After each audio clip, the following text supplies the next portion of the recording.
Welcome back, guys. Thanks for tuning in. I wanted to make a super quick video today. I literally just did like spitfire, rapid fire questions on prep agents. I decided to cover practices and disclosures on prep agent. Basically, that topic decides to go over some chapters in the textbook like fair housing laws, laws of agency, agency relationships and disclosure. This is stuff I haven't covered yet so much on my channel, so I want to get into that. And again, this is a really good video to try to get idea and get familiar with the kind of questions you're going to see, how they're going to ask, how they word them, and definitely some of the topics or what's more important from each topic that you could possibly see on the test. So let's get started. Steering, which is prohibited by fair housing laws, is the practice of, okay, so this is definitely an important topic. I would definitely know what steering, redlining, and blockbusting is for the exam.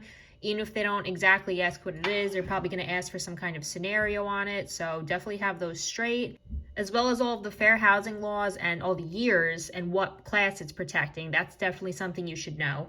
Okay, so that was just a side note, but the answer to this question is going to be subtly guiding buyers to areas that match their race and religion. That is very illegal. A lease agreement is signed by a leasee who is 16 years of age. Which of the following is true?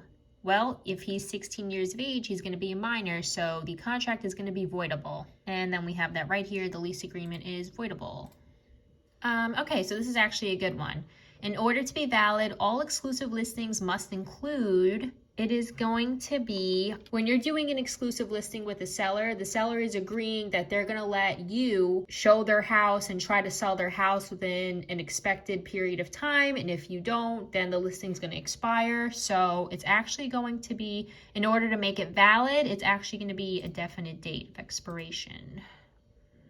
And that's correct. Okay, so this is a good one. The basic goal of a professional real estate property manager is to, okay, so definitely you should know what a property manager is. So a property manager is a general agent because they're responsible for all matters concerning one area or one building in this case. Real estate agents are considered special agents because the only thing they're doing is helping you buy a house. They're helping you do one thing. They're not concerned with everything that comes with buying a house. They're just going to help you get the house. And then a universal agent is regarding everything about a person, all topics and all things. They're probably going to make decisions for you. They're probably going to have power of attorney. That's what a universal agent is. And that's definitely something you should know. But okay, so back to this question. The basic goal of a professional real estate property manager is to generate the highest possible net turnover for a long period of time. Okay, so the form of a listing agreement that provides the most benefit and protection to a broker is the exclusive right to sell listing. So when you start working, your broker is always going to want the exclusive right to sell listing. That ensures that whether you find the buyer or the homeowners find the buyer, the broker is going to get their commission. You're going to get your commission. You don't want to do work and then not get paid in the end. So, okay, so this question has to do with fair housing laws. Statements regarding which of the following are prohibited under anti-discrimination laws. Okay, so sex is definitely a protected class. Asking whether or not a person is having a larger family, that's called familial status, and that is a protected class. Nationality is definitely a protected class. So for this question, the answer is going to be all options are correct. Okay, so this is a good one.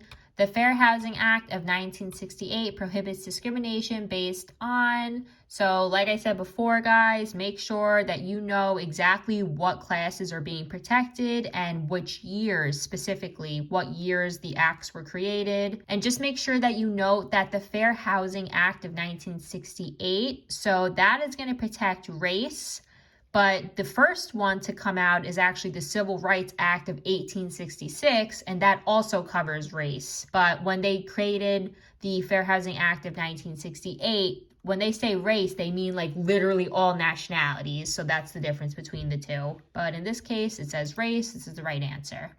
All right, so that's all I have for you today. Like I said, I want to keep this video super short. I mean, I mostly try to keep all my videos short, but if you're like definitely crunched on time, this is a good one. Thank you for watching. And if you have more time, then I'm going to link my other videos. They're probably going to pop up on the screen somewhere. Definitely look over everything. And I just want to say thank you so much for all the subscribers. I really appreciate it. And if you like this video, please subscribe, because I'm going to be posting all kinds of real estate stuff on here, helping you prepare for the test, but then actually giving you really good advice about becoming a real estate agent as I learn and grow on this channel. Thank you guys.